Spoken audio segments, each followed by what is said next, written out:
Hello, my name is David Hopewell. I work for Gwynedd Archaeological Trust. This is the first of a short series of informal lectures about recent work by the Trust. Our first few are going to be about the work we've done to do with Roman Gwynedd. The first one will be an introduction, just to give us a timeline and get an idea of what we're talking about. If you want to find out more about Gwynedd Archaeological Trust, you can look at our website, which is at www.heneb.co.uk. Right, so the Romans in Wales, the Romans in Gwynedd. Before the Romans got here, the inhabitants were living in roundhouse settlements. We had hill forts, and there was a tribal groupings. We don't really know where the boundaries of the tribes were. We know the names of some of them. So we had the Ordovices, which tended to be in the southern part, probably, and certainly in the west. The Decangli, who were in the north-east of Wales, and the Gangani, who we don't know much about, but possibly have links to Ireland, which were on the Llyn Peninsula. These tribal names are mentioned by the Romans quite often, so it's important to remember them, but we don't really know where the boundaries of these tribes' territories were. Prior to the Roman conquests, the Romans were definitely not unheard of. There was a lead anchor stock found in the sea near Aberdaron, which at the end of the Llyn Peninsula. It could be from anywhere from the 2nd century BC to the early part of the 1st century AD. This was pre-conquest, so it shows that there was exploration and trade reaching even the remote parts of North Wales. Right, the conquests themselves. I could spend a lot of time talking about this. This is just going to be a quick run through.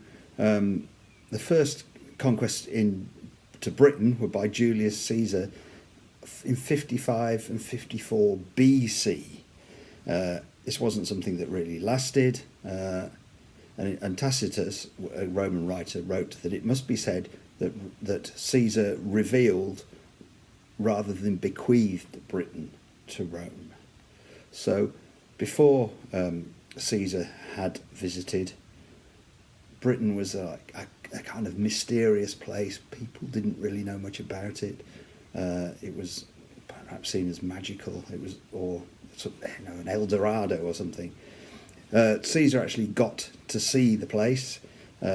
Some things he said were the number of the people is countless and their buildings are exceedingly numerous, and in the most part they're like the Gauls, which is sensible, them just being across the channel. He said all the Britons dye themselves with woad, which occasions a bluish colour, and therefore they are more terrible in battle. They wear their hair long and have every part of their body shaved apart from their head and their upper lip.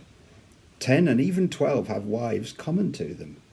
He was also very impressed with the chariots of the British armies.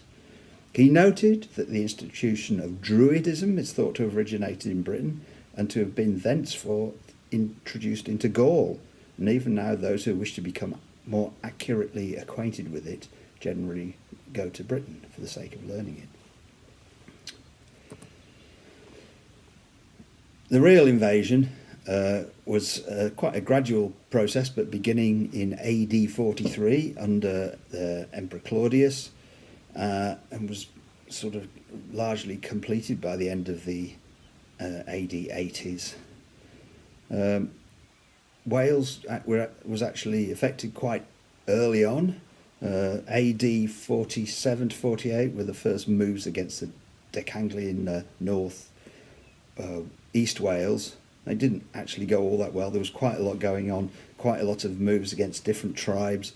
It wasn't really until AD 60 and 61 and under the new governor Suetonius Paulinus that we actually started seeing things happening in North Wales. He made his way through Wales, culminating on the famous attack on Anglesey that was written about by Tacitus.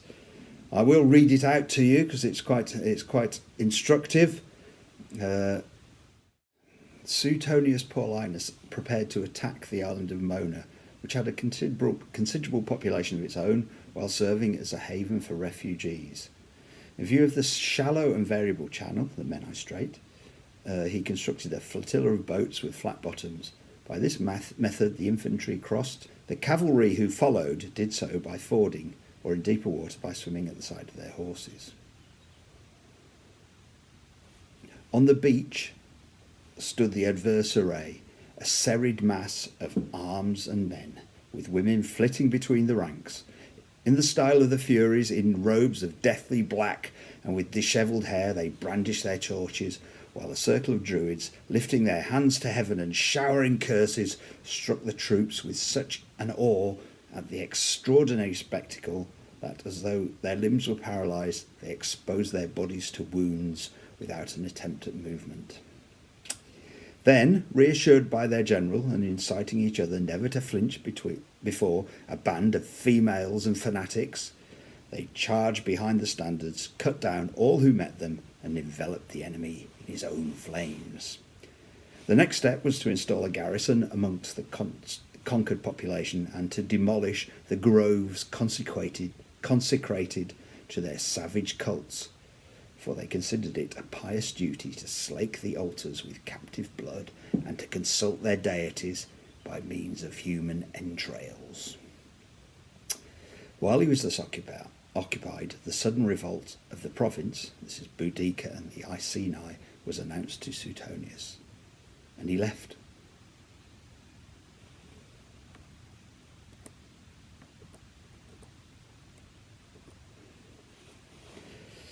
You can see here a map of the known archaeology from that campaign. Absolutely nothing. All we know is from Tacitus's writings. If it wasn't for Tacitus, we wouldn't have known about this invasion. We wouldn't be seeing Anglesey as being the centre of Druidism. He's got a lot to answer for. It's interesting that that is pretty much the only information we have about that, and we're very much going by what he says. And how reliable is his narration? We don't really know. It sounds like it is based in fact, but some of the things about the Druids and the Furies and all that kind of stuff might just be propaganda. Well, things moved on. After that, the Romans didn't come back for quite some time. Under the Flavian emperors, moves began into Wales again, and most notably under Agricola from 77 to 78. He put down a serious rebellion of the Ordovices and almost wiped out the fighting force of the tribe, so it's said. And then he decided to take on the island of Mona again. He had no fleet, but decided to go with a rather sudden attack, and he had some auxiliaries who could swim across the Menai Strait with their arms and horses. And as Tacitus says, he delivered so unexpected an attack that the astonished enemy, who were looking for a fleet, a naval armament, and an assault by the sea, thought to such assailants nothing could be formidable or invincible. And so, peace having been sued for, and the island given up, Agricola became great and famous. Now, it should be noted that Tacitus maybe wasn't the most unbiased narrator. He was married to Agricola's daughter, so interesting. You might not see him as being the most unbiased narrator, but there we go. So we're moving into the occupation and the proper. Now, I think that probably the first thing to be built in Gwynedd was a major fort at Llanfor. Now, this was a fort built out of wood, a large fort meant to house a lot of men, and with the stores compound, and it looks like this was probably the base from which the Romans moved into the rest of northwest Wales. As you can see from the slide, the fort was absolutely crammed full of men, and this was probably one of the first things that was built as part of this invasion within northwest Wales. There probably were things like marching camps, so these were sort of temporary installations that were built, and there would also have been these in the previous invasion under sort of Suetonius Paulinus. I just don't think we found them yet. So this was the beginning of the invasion, and it was soon superseded by this, as you can see on the slide, this network of forts and roads that were built in the late 70s AD. They cover most of Gwynedd and indeed most of Wales. I think there are probably still quite a few gaps.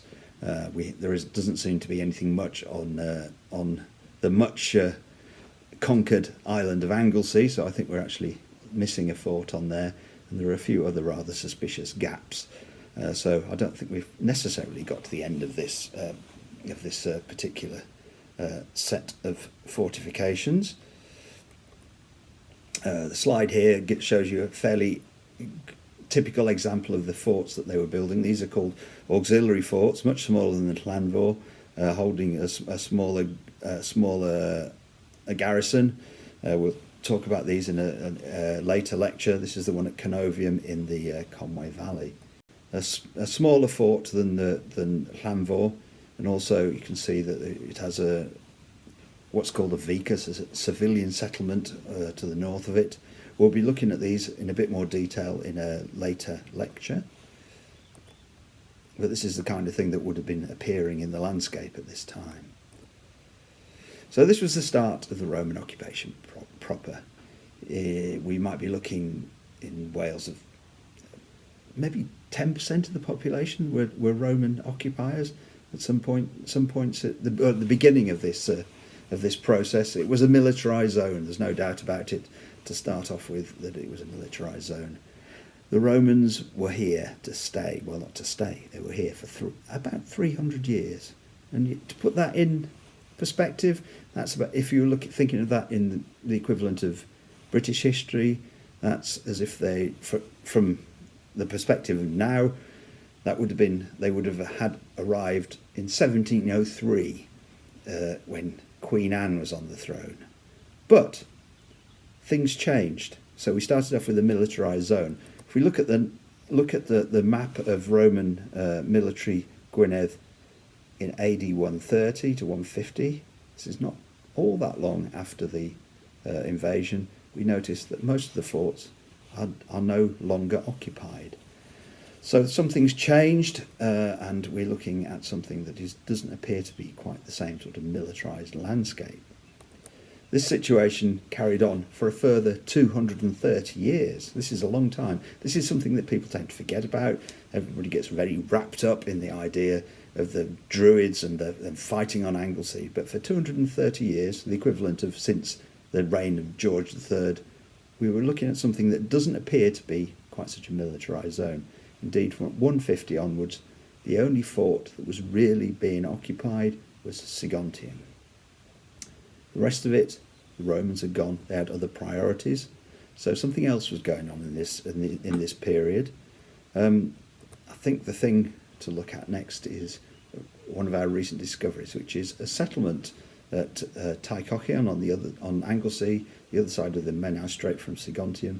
This was a trading settlement. This is what was going on at this point. The Romans were still in charge, but they were not fighting. We were not suffering. It doesn't appear there was any fighting going on. It appears that what was important was trade and probably getting taxes. Tycochion was a very rich settlement. We'll be looking at this one in a later lecture. It was rich, undefended, and was obviously principally for trade with Anglesey. So this was what was important at this time. Here are a couple of slides of Tychocheon. This is one of the map of the site from taken from the geophysical survey. We've got a Roman road with about 20 odd houses alongside it. These houses, very notably, are not roundhouses that you would normally expect in North Wales. These are big rectangular houses in the style of Roman. It's not quite a villa, but it's I think it's what would be called a corridor house. So, to a small extent, people were taking up Roman customs, and they were certainly trading with the Romans. This was an important part of life. But the Roman soldiers were not all over the landscape like they were in the militarized phase at the beginning. So this, as we said, this carried on for quite a long time, and towards the end of the Roman occupation of Gwynedd, things changed a little.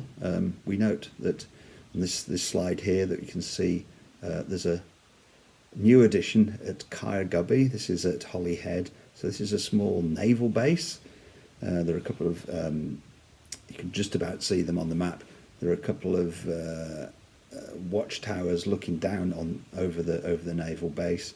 Things were becoming a bit dicey at this point in the Roman occupation. We're looking around AD 360s through to the beginning of 370s. There's raiding coming in from Ireland and all kinds of instability across the empire. One fort came back into use to some extent at Canovium in the Conway Valley, but the main constant was again Saguntium. So once we get to the end of the 4th century, the Romans left. I'm not sure they left altogether, but they moved away, and we were left with this map, which shows what we're looking at now, really. They left us a bunch of ruins for us archaeologists to study. Well, obviously that wasn't their idea, but that's what happened. So, what we're going to do from this point onwards, I think we're going to have a go at doing a series of short lectures looking at different aspects of the work that we've looked at. The work that we've done looking at these monuments. So, perhaps 4 more short lectures. The first one was the first project that we did, which was a Roman fort environs project. We were looking at forts in the wider landscape using geophysical survey and excavation. And we're finding settlements, official inns, bathhouses, all kinds of things. Very exciting project, really moved our knowledge of Roman Wales forward. One particular site that came up in this was at Llanfor, so perhaps I'll do that one as a separate short lecture. I've already mentioned that one. We then moved on to Roman roads. We had lots of records of Roman roads in our historical environment record. Some of them were very good pieces of research, other things were not so good. So trying to sort out the difference between old roads that have been called Roman roads and actual Roman military roads. So that was quite a long-standing and useful project. And finally, I think we'll perhaps have a look at the excavations at Tychocheon. This was the Roman civilian settlement that I mentioned earlier. It was a very unexpected discovery and is a very important site. So I think perhaps we'll have a look at that next. So that's the end of this lecture. Hopefully see you for another one soon.